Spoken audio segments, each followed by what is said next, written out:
It all starts in the middle of a quiet, empty desert. Suddenly, something strange, a creature-like object comes hurtling down from the sky and slams into the sand. A hunter and his dog are nearby, just minding their own business. The dog runs out from the trees, but it's absolutely terrified by what it sees and bolts away. The hunter hears a creepy, unusual noise, grabs his gun, and gets ready to fire. But then, the scene shifts. We meet Renee. She's a young girl who has a real soft spot for strange pets. We first see her in a sad moment, burning her pet lizard because it passed away. She asks her mom to drive her to the store to get food for her other animals. At home, there's her mother's boyfriend, but Renee completely ignores him. When the boyfriend starts scolding her mom, Renee gets so angry that she goes outside and scratches up his car. The next day at school, it's clear Renee's life isn't easy. She has no friends and is bullied by everyone. Because of that, she feels like animals are the only ones she can really trust. When school lets out, her mom picks her up, and Renee can tell something is off. She thinks her mom and the boyfriend had a fight. She tells her mom to just leave him, but her mom says, "I love him and I feel good with him." That night at dinner, things get tense. The boyfriend points out the scratches on his car and complains about a foul smell coming from the microwave.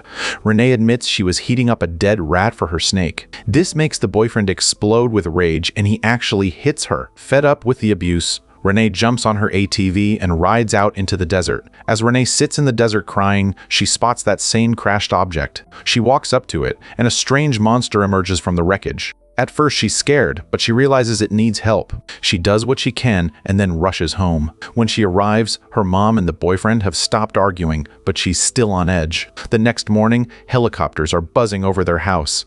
Renee is worried about the monster. At school, she's busy making a list of tools to help it and even asks some classmates for supplies. When she gets home, her parents, her mom, and the boyfriend try to give her a 24-hour sobriety coin, but Renee refuses it and storms to her room. She decides to take matters into her own hands. She sneaks out, steals her mom's friend's car keys, and takes the vehicle. Inside, she finds a bottle of vodka and a gun. She grabs all her supplies and heads back to the crash site. At first, she can't see the creature. She uses her flashlight to find it inside the wreckage. She fires a test shot into the air to see if it reacts, but it doesn't move. She even sets up a camera, but still, nothing. Just as she thinks it's dead and starts to walk away, the creature jumps out and knocks her to the ground. It sniffs her, then backs off. Looking at it clearly, Renee realizes it's an alien. She tries to offer it an apple, but it won't eat. When helicopters fly overhead again, she tries to warn the alien that it's in danger. When Renee gets home, she realizes she left the gun in the desert and it's been fired. Her mother's boyfriend is waiting by the window. He tells her not to say a word to her mother about his behavior and asks about his keys. Renee plays dumb, but when she walks outside, she's shocked. The alien followed her home. It's hiding in the bushes. She tries to shoo it away, but it won't leave. So, she hops on her ATV and leads it back out into the desert. In the middle of the dunes, Renee stops. The creature appears and opens its mouth, and these golden tentacles come out and wrap around her face. She hovers in the air for a few seconds before blacking out. When she wakes up, it's morning. The alien is asleep next to her. She feels a connection and gives it a hug, realizing she can't leave it behind. She brings it home and hides it in the cellar. While the government is out in the desert searching for the UFO, Renee is playing a risky game. She pretends to go to school, waits for her mom to go to work, and then brings the alien, whom she names Croc, into the house. He won't eat, but when Renee sings, his scales move. She wonders if he's happy or scared, so she hugs him to make him feel safe. They even sit and watch TV together. But then, her mom comes home early. Renee panics and sneaks Croc back to the cellar. Her mom is stressed about the messy house and takes her medicine. Meanwhile, a boy from school, her only friend, comes over to get his camera. While there, he sees a video of Croc on his camera. Renee tries to lie, saying it was just a desert animal, but the boy has the tape. He threatens to go to the police, so Renee takes him to the cellar to meet Croc. Croc almost attacks, but Renee calms him down.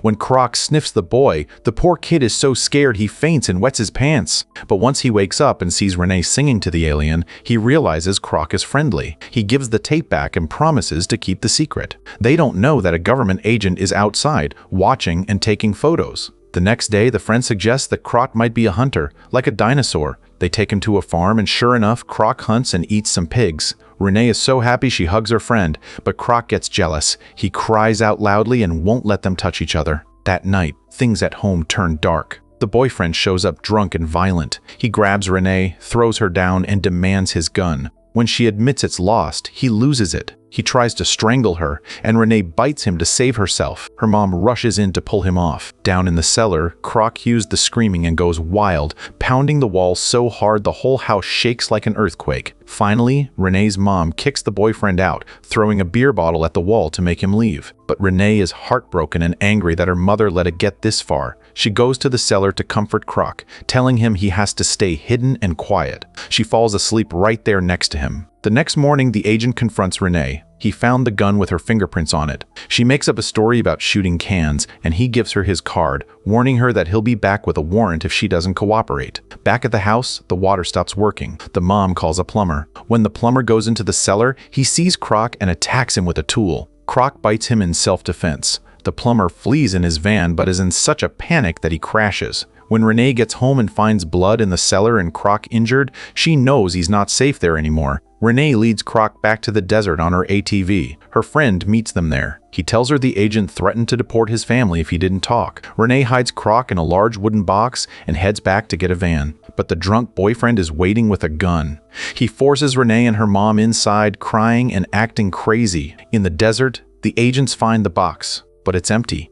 Croc has escaped and is headed for the house. Inside, the boyfriend is beating Renee's mom. Renee tries to run, but he slams her into the van and points the gun at her, blaming her for everything. Suddenly, Croc appears and kills the boyfriend. Renee tries to stop him, but Croc is overwhelmed. He cries out and runs into the woods. Soon, the friend arrives and sees the body, followed by the agent. The agent shoots the ATV tires and captures Renee. They tie her to a chair and hook her brain up to a computer. They see how strong her bond is with Croc. To lure him in, the agent breaks Renee's finger. Her screams bring Croc running right into a trap. He is captured and tortured until he's unconscious. Renee is taken to a facility and tied up again. The agent tells her that these aliens are a threat to humanity and that she's only alive because of a fluke. He wants to use her bond to study them, but Renee has a plan. When her mom visits, Renee asks her to break her finger again. The screams echo through the halls. Croc hears her and goes into a primal rage. He breaks free, killing the guards. Renee's mom escapes through the vents, seeing the bodies in the hallway. Croc finds the agent and his partner and knocks them out. He's about to finish them, but Renee stops him. She grabs the keys, frees herself, and they run for it. As they reach a car, the agent wakes up and starts shooting. Renee and Croc hide, but the agent won't stop. Croc steps out to protect Renee, taking several bullets before finally killing the agent. Renee runs to him, but it's too late. Croc is dead.